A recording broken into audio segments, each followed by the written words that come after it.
Natasha, and thank you so much for joining me today. Well, I'm going to be having a bit of a play around with the Lunar paste today, also with the solar pastes. Now, these Lunar pastes are not really new on the market anymore. This is all I have. This is a few. I think I actually have a silver as well. But you can see most of these are fairly new. I didn't get them very long ago. I tried out the Slippery When Wet, which is this one down here. This is my ultra favorite gold. It's like a warm tone gold. And I had that for a long time as a gold splatter, and I still use it. It's still what I use, but I absolutely love it.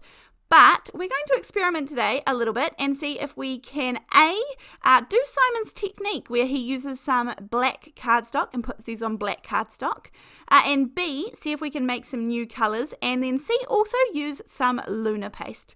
Now this here is a gorgeous embossing folder from Altenew. Now remember, you can put this all the different ways. This is a really versatile embossing folder. Again, one of the reasons why I invested in it. I'm also going to experiment with using these little brushes because I usually see Simon using his fingers to apply the paste, but I just feel like that gets a bit messy for me and I'm not going to be very precise with it. And my aim is to get sort of the least amount on over the edge of the design. Now here I have a few colours. I'm going to mix this blue, which is called No Diving, but I want to add it to some of the pink so that I can make a purple.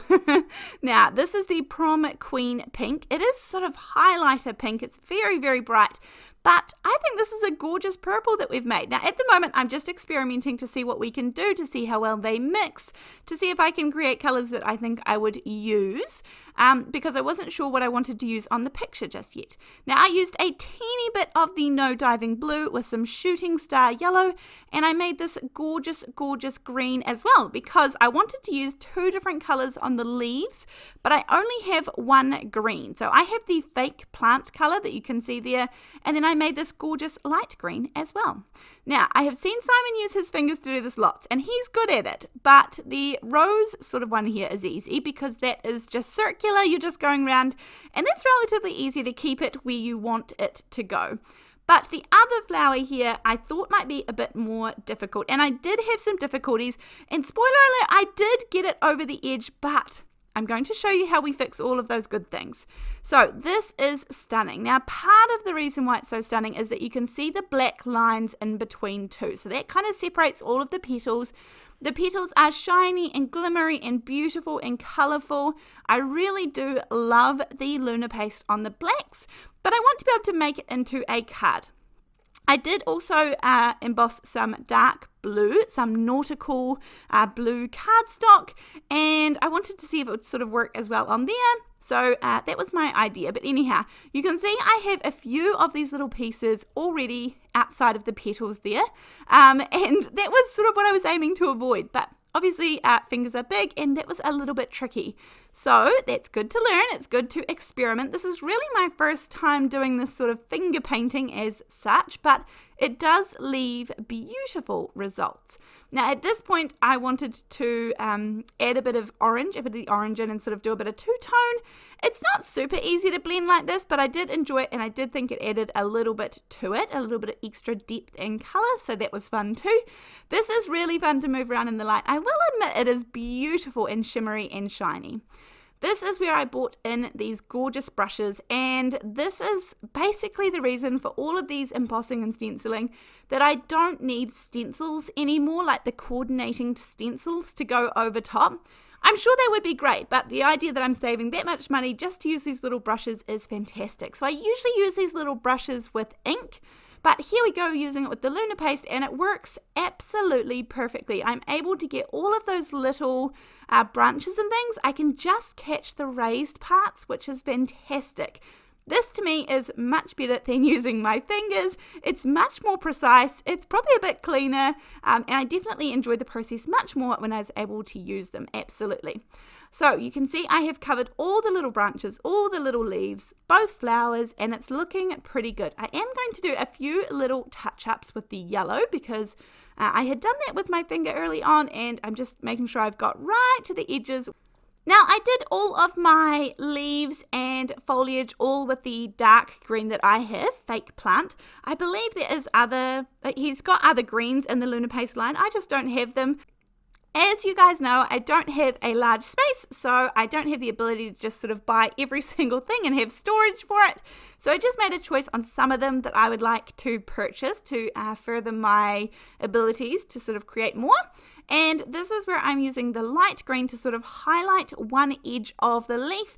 It is a little bit hard to see, but when it shines, it's beautiful and well worth the effort of making that new color just by adding two of my original ones together. So this is looking pretty good. I'm really happy with how that turned out, except for the couple of little pieces of yellow up there that escaped in the beginning. Now this is the solar paste. So I have the Beluga color. I've already done one video where I use these on some whites and things. Now I wanted to do a similar technique that I can do with oxide inks or white ink. So for this you need a foam blending tool, but I need the flat ones, not the domed ones that I like for ink blending. I want a flat one. So this is the same black surface. And the one thing to understand is that the solar pastes react far differently on darker cardstocks than they do to lighter cardstocks.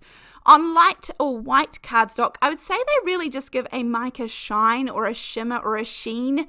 I wouldn't say that they are specifically coloured, but you can colour them, add in re-inkers and colour, and that will obviously give them a beautiful colour. So they're very versatile. There's lots of different things that you can do with them. I am enjoying working with them, but when you put them on darker cardstock, then they truly do have a bit of colour to them. You can see the Beluga is true to the blue that you see on the packaging. It's not absolutely perfect. Again, maybe I could have used a brush, but sometimes perfection is just not needed. I think this is absolutely stunning. The blue is gorgeous. So from here, if we're going to turn these into cards, I have these. This is the Banner 1 metal dies from Paper Rose that I use. I think I've used these in quite a lot of videos recently, but I usually just cut them out. I usually actually store quite a lot in the back of the packaging, and then I got lots of questions around which company they were from. There are lots of companies that do them, but these are my favorite. I like the stitching on them. I like the sizing, and I'm going to take some vanilla cardstock. This is a card front at the moment, but I'm just going to cut out the banners from it.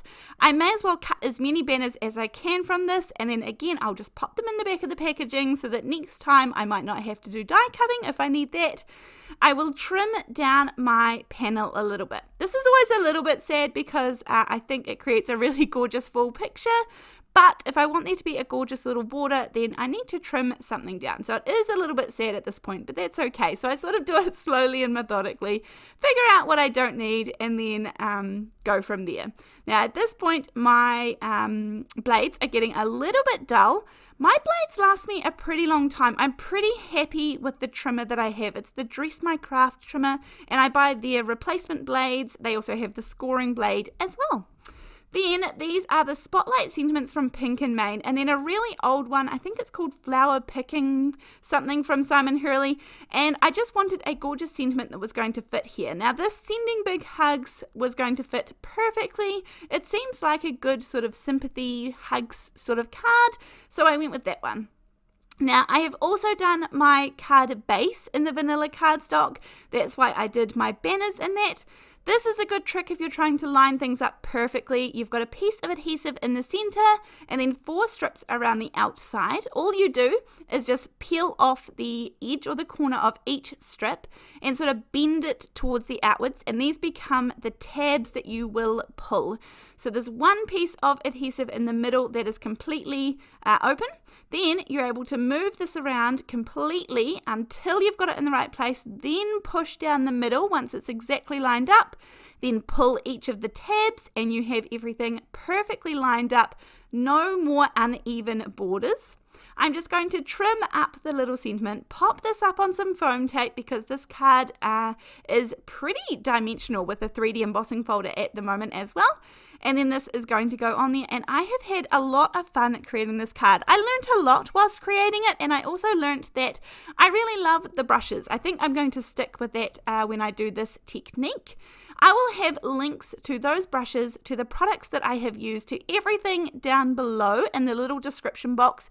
If you click that little show more button down the bottom of the video, then you'll get all the information you need. There's always links to the supplies, there's links to the Buy Me a Coffee page if you would like to support my channel and the videos that I produce. There is also going to be a link down there if you'd like to send me some snail mail. I love receiving a card in the mail. One of my most favourite things to check my P.O Box and get those. There's all sorts of links down there. There's a link to our Facebook group called Come Crafting with Natasha. That way you can post the photos and things that you made inspired by one of my many videos. But other than that, thank you so much for joining me, and I will see you in the next video. Thanks.